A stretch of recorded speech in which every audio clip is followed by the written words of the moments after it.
In the Middle East, there's relief in both Israel and Gaza as the pause in fighting appears to be holding.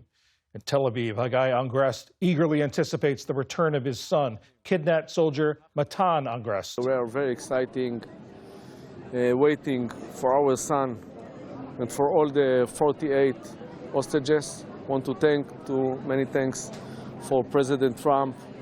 He did it, and all the American teams. In Gaza, Palestinians stream north on foot toward Gaza City. Their relief is tempered by the magnitude of the destruction.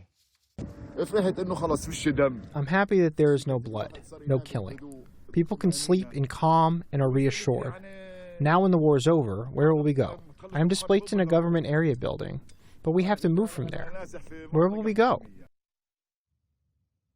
As Israeli forces pull back in Gaza, relief organizations prepare to move in with desperately needed aid.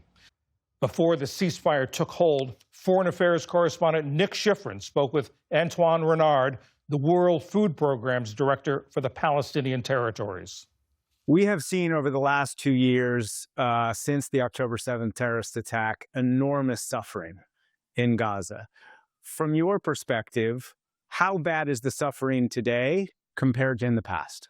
Today in Gaza City, you have 400,000 people that are being cut off from the rest of the Gaza Strip. We went with our team actually to also ensure what were the conditions out there. On the 22nd of August, the famine conditions were actually confirmed in the area of Gaza City. And what we've managed to do over the last month is actually to bring more volume of assistance into Gaza and the Gaza Strip. You have on an average, now 2 meals per day, while it used to be 1 meal per day just, 2 months ago. But yet, what was the area that was most at risk?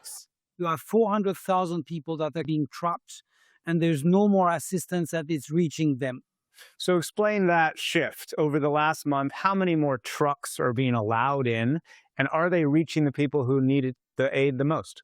The World Food Programme has been working actually since end of July, is to have at least on an average 100 trucks at minimum per day. Out of all the trucks that have managed to enter into Gaza over the last few weeks, WFP has been doing practically a third of all of those. What we've managed to bring is more than 55,000 metric tons of food over the last 2 months.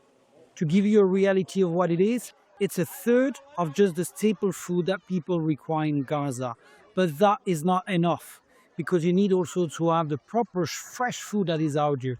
People are not just relying on canned food and wheat flour. They're required to have proper access to fruits, to vegetables, to meats, to dairy products. So the reality is that we managed to bring a bit more, but at the same time, it is not enough.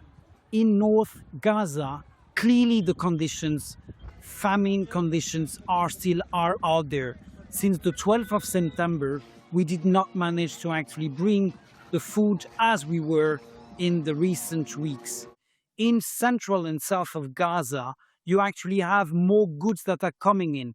The problem that you have is that those that were recently displaced, how are they going to afford it?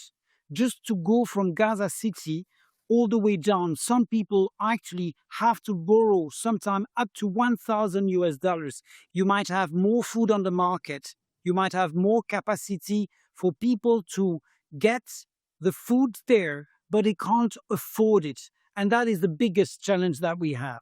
Can you give us a little bit more detail on the people of Gaza City? Obviously, we have been seeing images of people who are struggling with malnutrition, children who health authorities say have died from famine, from hunger. How does it compare today to what you've seen in the past? I mean, I was in Gaza at the end of July and beginning of August. I went again to Gaza City, meeting the same families. They see the children which actually don't want to be waked up because they actually don't even know if they're going to have a proper meal on a daily basis. That's what they're telling me. And they feel such a deja vu of these things that have happened again and again. That's why more than ever in Gaza City, we require the assistance to reach the population and at scale. The people who have gone down to Deir al-Balah, gone down to the south, How great are the needs of the recently displaced who have left Gaza City, and how much are you able to get to them? Well, one of the challenges that you have every time that you are being displaced is that you lose assets.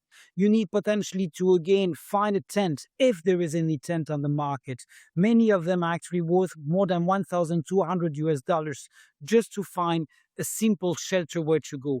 You need again to see where is the queue for any of the hot meals that are out there. Where is the access to the water? Where is the medical area? So all of these people again are struggling just to find the basics. And on the flip side, are you ready to surge humanitarian assistance? The reality is that we have all the food, being in Egypt, being in Israel, being in Jordan, and we have all the teams that are on the ground. As we speak, we have more than 100 staff that are actively reinstating bread in many areas, reinstating nutrition, because people deserve to actually have the bare minimum. We have food out there for the next 3 months. We are ready and we will make it happen. Antoine Léonard, thank you very much. Thanks to you. Still to come on PBS News Weekend, the latest progress in the fight against breast cancer, and our weekend spotlight on author and humanitarian Mitch Albom. This is PBS News Weekend from the David M. Rubenstein studio at WETA in Washington, home of the PBS NewsHour, weeknights on PBS.